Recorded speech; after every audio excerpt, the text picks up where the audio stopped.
Students, मुझे आशा है कि जो मैंने प्रीवियस लेक्चर दिए हैं आप लोगों ने घर में बैठ के उनको पढ़ लिया है। तो मैंने आपको रिफ्लेक्शन ऑफ लाइट के बारे में बताया, मिरर फार्मूला, फिर उसके ऊपर न्यूमेरिकल्स हमने किए, ऑप्टिक्स की जो इंट्रोडक्शन थी वो की। तो आज हम लोग जो हैं वो अगला जो हमारा टॉपिक है रिफ्रैक्शन ऑफ लाइट शुरू करने जा रहे हैं। मुझे आशा है कि आप मेरे चैनल को सब्सक्राइब करेंगे, लाइक करेंगे, शेयर करेंगे और उसको ज़्यादा से ज़्यादा देखेंगे। धन्यवाद। तो मैं शुरू करता हूँ रिफ्रैक्शन ऑफ लाइट। अब रिफ्रैक्शन का क्या मीनिंग होता है कि लाइट जो है वो बेंड कर जाती है, मीन्स रिफ्रैक्ट कर जाती है, मुड़ जाती है। प्रकाश का मुड़ना जो है उसे हम रिफ्रैक्शन ऑफ लाइट बोलते हैं। मीन्स रिफ्रैक्शन ऑफ लाइट क्या होता है? The phenomenon of change in velocity of light when it enters from one medium to another medium। अब मीडियम क्या होता है? पहले तो आपको मीडियम क्लियर होना चाहिए कि मीडियम जिसमें हम लोग रहते हैं वो मीडियम है हमारा। जैसे हमारा मीडियम क्या है? एयर है। हम लोग इसके बीच में रहते हैं, एयर के बीच में रहते हैं। ऐसे ही जो फिश वगैरह है, एक्वेटिक एनिमल्स हैं, वो वाटर के अंदर रहते हैं, तो उनके लिए मीडियम क्या है? वाटर है। इस तरह से मीडियम ग्लिसरीन हो सकता है, वाटर हो सकता है, कुछ भी मीडियम हो सकता है, ऑयल हो सकता है मीडियम। तो अलग अलग medium. The phenomenon of change in velocity of light when it enters from one medium to another medium. तो सबसे पहले तो आपको मीडियम क्लियर हो गया। तो मीडियम जो है हम लोग जो है, जैसे वेलोसिटी ऑफ लाइट है उसकी वैल्यू आपको पता होनी चाहिए। सी से हम लोग डिनोट करते हैं। वेलोसिटी ऑफ लाइट 3 × 10⁸ मीटर पर सेकेंड होती है, या हम बोलते हैं 3 लाख किलोमीटर पर सेकेंड होती है प्रकाश की गति। तो वेलोसिटी ऑफ लाइट 3 × 10⁸ मीटर पर सेकेंड होती है। बहुत ज़्यादा ये हमारी वेलोसिटी है, स्पीड है। लेकिन ये वेलोसिटी ऑफ लाइट किस में है? एयर और फ्री स्पेस में। एयर और फ्री स्पेस। अब फ्री स्पेस क्या होता है? जहां पे कोई भी मीडियम ना हो उसे हम फ्री स्पेस बोलते हैं, वैक्यूम बोलते हैं। वैक्यूम क्या बोलते हैं आप लोग? वैक्यूम भी बोल सकते हैं। वैक्यूम एयर या फ्री स्पेस में वेलोसिटी ऑफ लाइट कितनी होती है? 3 × 10⁸ होती है। एक्चुअल में जब लाइट जो है वो एयर में एंटर करते थोड़ी सी कम होती है, लेकिन अब एयर बिल्कुल लाइटर मीडियम है तो हम लोग इसको क्या ले लेंगे? फ्री स्पेस के बराबर ही इसकी वेलोसिटी ले लेंगे।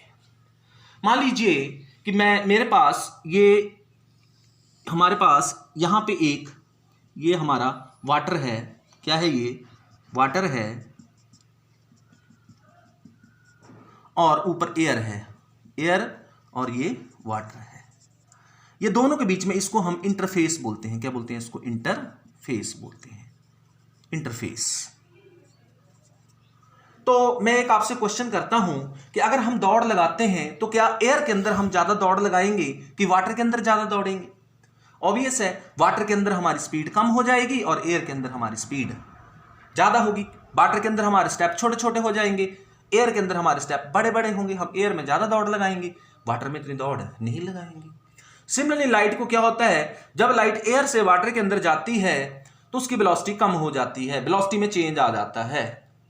अब इन दोनों का जो मीडियम, ये जो मीडियम है हमारे पास, ये मीडियम दो तरह के होते हैं। एक हमारा ऑप्टिकली रेयर होता है और एक ऑप्टिकली डेंसर मीडियम होता है, denser.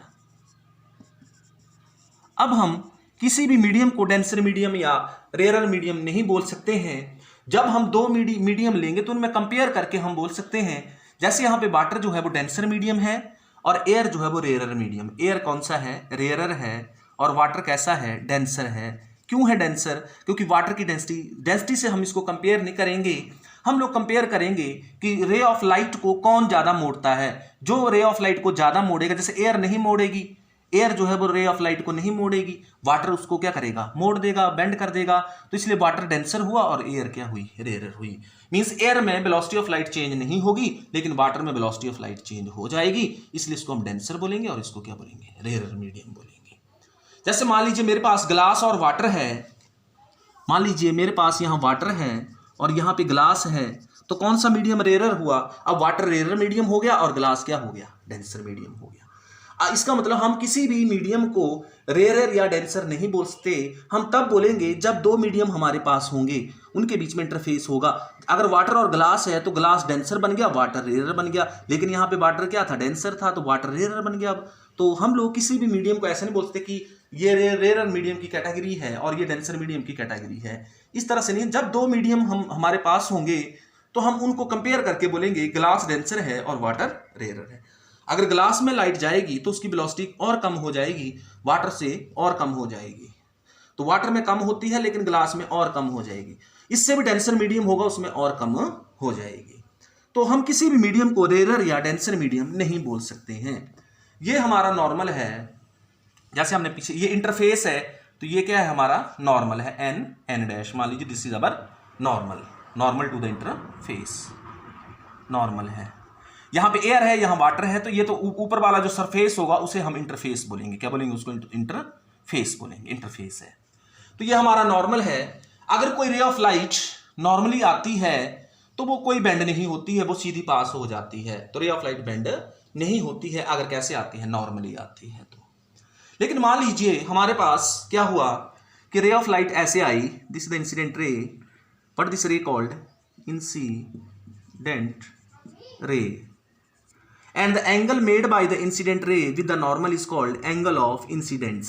Angle of incidence. What is I called? This is called angle of incidence. Angle of incidence. Angle I is called angle of incidence. Now what will happen to the ray? जब इस medium में आई और ये air से किस में जाएगी, water में जाएगी, तो इसने जाना कैसे था, ये ऐसे ऐसे जाती, अगर बीच में क्या नहीं होता, वाटर नहीं होता। अगर एयर ही होती और एयर ही होती तो बिल्कुल ऐसे जाती है। लेकिन क्या हुआ, जब ये रे ऑफ लाइट इस माध्यम से इस माध्यम में जाएगी तो क्या होगा कि ये नॉर्मल की तरफ को थोड़ा मुड़ जाएगी, इस अपने पाथ से विचलित हो जाएगी। और ऐसा फेनोमेनन जिसमें एक incident ray of light one medium to another medium enter करती है और अपने जो पाथ होता है उससे डेविएट हो जाती है, उसे हम रिफ्रैक्शन ऑफ लाइट भी लिख सकते हैं।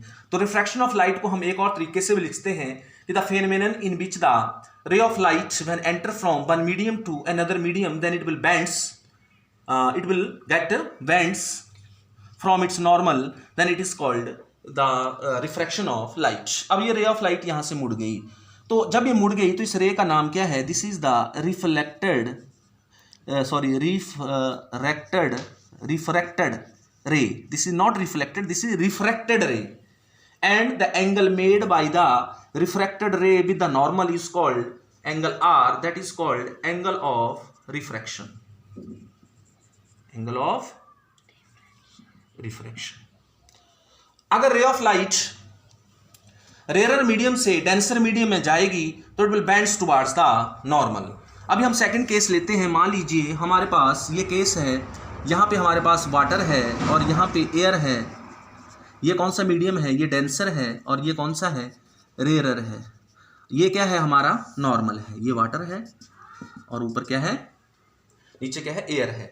अब but this ray called, this is called incident ray, this is called angle of incidence. But will happen to this ray, ये इसने जाना कैसे था, इसने ऐसे ऐसे जाना था अगर यहाँ पे एयर नहीं होती। लेकिन इसको क्या होगा, जो जब रे ऑफ लाइट वाटर से एयर में जाएगी तो उसकी स्पीड बढ़ जाएगी और it will bends away from the normal. तो this is the angle of refraction law. इसका मतलब एंगल ऑफ इंसिडेंस जो है वो greater than angle of refraction होगा, angle of incidence is greater than angle of reflection होगा when the ray of light goes from rare to denser medium. If the ray of light will go from denser to rarer,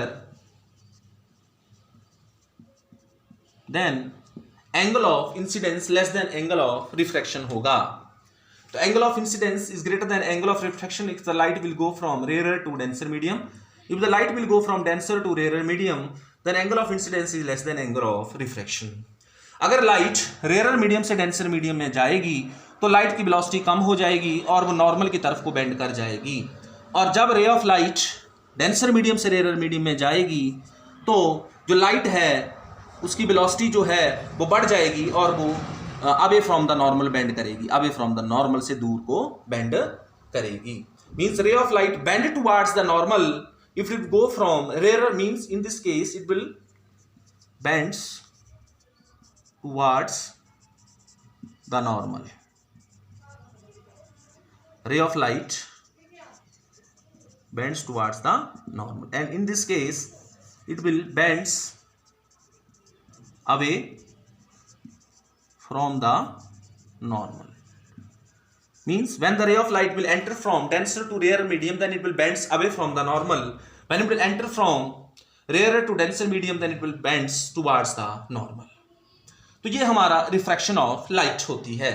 actual में light की velocity क्या हो जाती है, light की velocity जब हम रेयर टू डेंसर मीडियम में एंटर करते हैं तो लाइट की वेलोसिटी कम हो जाती है, जब डेंसर टू रेयर मीडियम में एंटर करते हैं तो लाइट की वेलोसिटी बढ़ जाती है। डेंसर टू रेयर में जाएंगे तो लाइट की वेलोसिटी बढ़ जाएगी और इसमें लाइट की वेलोसिटी कम हो जाएगी।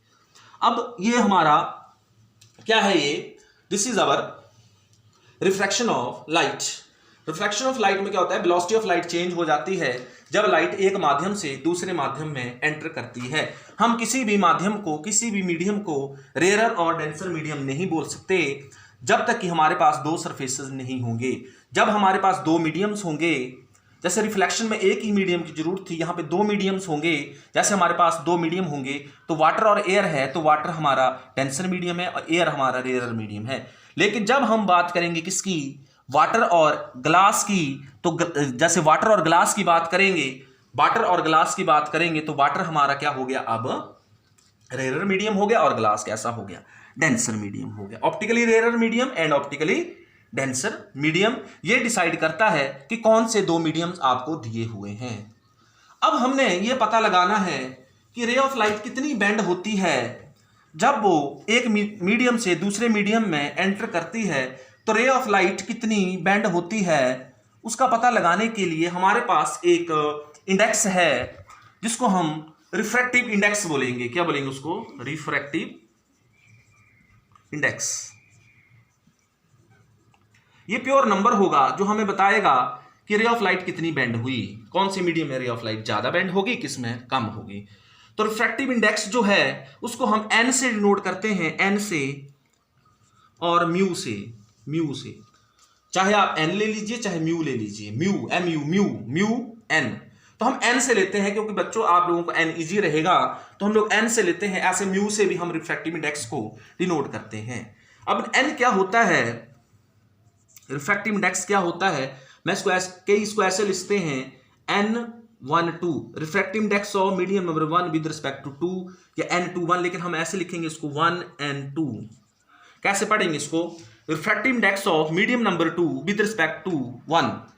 कैसे पढ़ेंगे, refractive index of medium number 2 with respect to 1 means कैसे पढ़ेंगे, refractive index of medium 2 with respect to 1।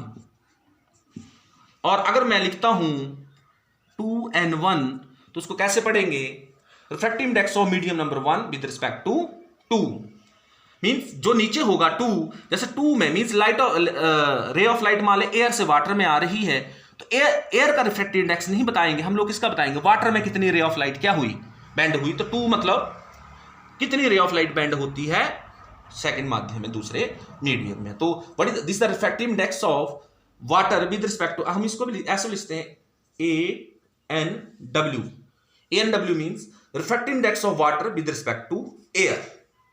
जैसे मान लीजिए मैंने लिखा WNG, मत इसका मीनिंग क्या हुआ, refractive index of glass with respect to water.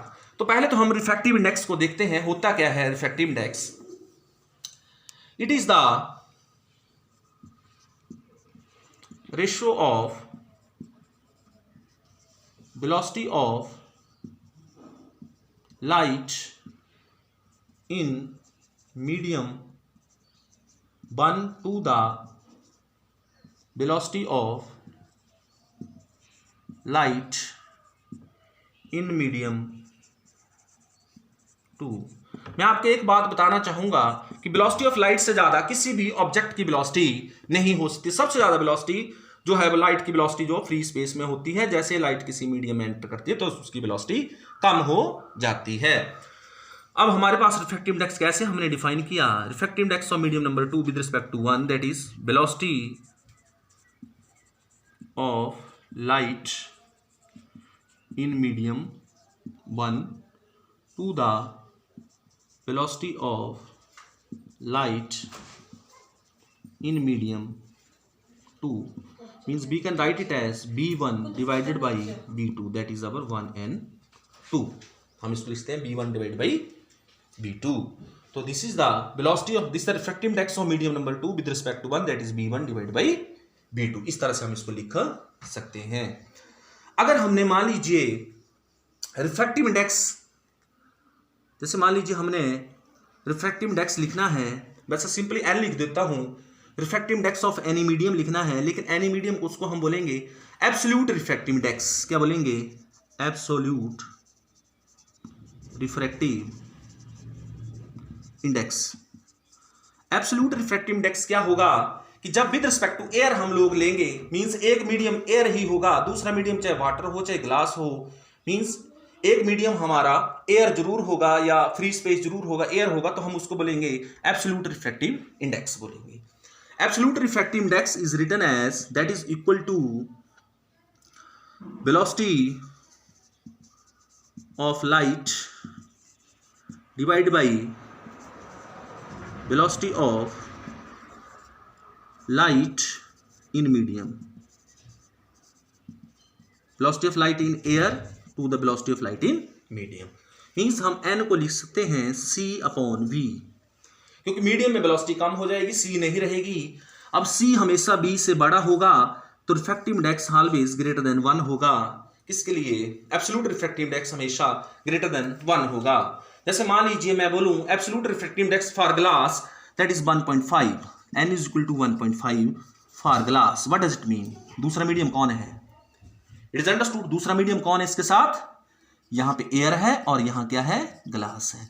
तो ग्लास का refractive index with respect to air कितना है? 1.5 है। मैं बोलूं refractive index of water is 1.33 water, लेकिन किसके लिए? With respect to air, with respect to air. लेकिन अगर मैं बात करूं refractive index of water with respect to glass या glass with respect to water, then that is different, that is different. तो n is equal to velocity of light in medium. तो m1 n2 को लिखते हैं b1 upon b2 और इसको क्या लिखते हैं? c upon b। इसको बोलेंगे एब्सोल्यूट रिफ्रैक्टिव इंडेक्स। क्या बोलेंगे इसको? It is a pure number, it is a pure number है, ये प्योर नंबर है c upon b and this is your b1 upon b2, b1 upon b2। What is, अगर मैं इसी चीज को लिखना चाहूं what is 2n1 equal to, तो क्या हो जाएगा? b2 डिवाइडेड बाई b1 हो जाएगा। Velocity of light in medium 2 to the velocity of light in medium 1 हो जाएगा, दैट इज 2n1। तो आएगा refractive index of medium number 1 with respect to 2। लेकिन एब्सोल्यूट रिफ्रैक्टिव इंडेक्स का मतलब क्या हुआ कि एक मीडियम हमेशा एयर होगा और दूसरा मीडियम जो होगा वो हमारे पास ग्लास होगा, एयर होगा, सॉरी ग्लास होगा, वाटर होगा, कुछ भी होगा, तो दूसरा मीडियम हमारे पास डेंसर मीडियम होगा और इसको हम एब्सोल्यूट रिफ्रैक्टिव इंडेक्स बोल देंगे। एब्सोल्यूट रिफ्रैक्टिव इंडेक्स आपसे पूछता है कोई what is the refractive index of glass, आप बोलेंगे 1.5, लेकिन विद रिस्पेक्ट टू किसके? Air. What is the refractive index of water? 1.3। I will say refractive index of diamond 2.24, that is the refractive index of diamond. अब ये जो refractive index है water glass के लिए 1.5 है, वाटर के लिए 1.3 है और डायमंड के लिए 2.24 है। इसका मतलब रे ऑफ लाइट, रिफ्रैक्टिव इंडेक्स से हमें यह पता लगेगा कि रे ऑफ लाइट किस माध्यम में ज्यादा बेंड होगी। बताइए, वाटर में ज्यादा बेंड होगी कि ग्लास में ज्यादा बेंड होगी कि डायमंड में ज्यादा बेंड होगी? तो डायमंड में ज्यादा बेंड होगी क्योंकि इसका रिफ्रैक्टिव इंडेक्स ज्यादा। रिफ्रैक्टिव इंडेक्स हमें यह बताएगा कि रे ऑफ लाइट कितनी बेंड करेगी। तो सबसे ज्यादा लाइट को बेंड कौन करेगा? या वेलोसिटी ऑफ लाइट सबसे ज्यादा कम किस में होगी? डायमंड में कम हो जाएगी, बहुत ज्यादा कम होगी, और ग्लास में उस थोड़ी से ज्यादा रहेगी और वाटर में उससे और ज्यादा रहेगी। मींस रिफ्रैक्टिव इंडेक्स हमें यह बताता है कि लाइट जो है माध्यम में जब जाती है तो कौन उसको ज्यादा बेंड करेगा। जिसकी रिफ्रैक्टिव इंडेक्स की वैल्यू ज्यादा होगी वो ज्यादा बेंड करेगा, तो वाटर कम करेगा, ग्लास उससे ज्यादा करेगा, और डायमंड सबसे ज्यादा करेगा। किसको बेंड? रे ऑफ लाइट को। तो this is our refraction of light and refractive index. Refractive index, it is a pure number, it has no unit, it is a dimensionless, it has no unit, it is a number. तो जो हमारे laws of refraction हैं, हमारे पास इसके भी laws हैं, laws of refraction, laws of refraction. Number first law, that is the incident ray, the refracted ray, and the normal to the interface all lies in same plane. Same plane में lies करेंगे, light इधर उधर नहीं जाएगी, एक ही plane में lies करे, जिस तरह से मैंने आपको वो बताया था रिफ्लेक्शन ऑफ लाइट का। दूसरा, the ratio of sine of the angle of incidence to the sine of the angle of refraction is constant. क्या होगी? कांस्टेंट होगी। The ratio of sine of that means हम ऐसे लिखेंगे, sine angle of incidence to the sine angle of reflection that is equal to constant. और ये constant किसके बराबर होगा? 1n2। 1n2 means refractive index के बराबर होगा। Refractive index of medium number 2 with respect to 1, then what is 1n2 equal to, that is sine i divide by sine r, और that is equal to b1 divide by b2, b1 divide by b2। तो 1n2 is equal to sine i divide by sine r is equal to b1 divide by b2, that is our, इसको हम Snell's law of refraction भी बोल सकते हैं, Snell's law of refraction. जैसे suppose करिए, I have to write what is the